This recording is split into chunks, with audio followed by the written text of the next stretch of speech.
Ce qui tient lieu d'indemnité pour la fermeture de Gentilly 2 est loin d'avoir été entièrement versé. Il reste 76 des 200 millions. 531 demandes d'assistance ont été accordées, 240 du côté de la Mauricie, 291 au centre du Québec. Le plus fort montant consenti, 6 millions de dollars, l'a été sans annonce publique au projet IFCO 2 de Bécancour, méthanol et urée pour l'étude de faisabilité. Le plus petit, à 7 428 dollars, l'a été pour une étude de projet à l'auberge Godefroy.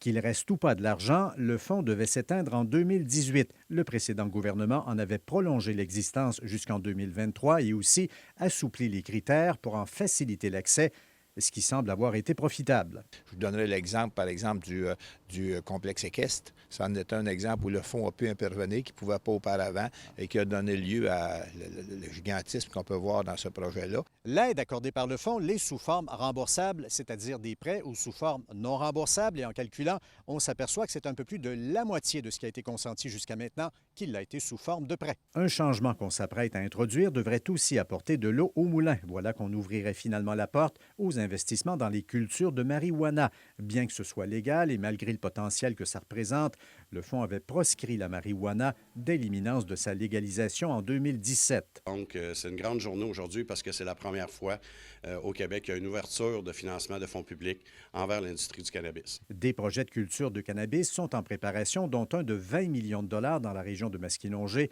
une région admissible à l'aide du Fonds Gentilly 2. Louis Cloutier, TVA Nouvelle, Bécancour.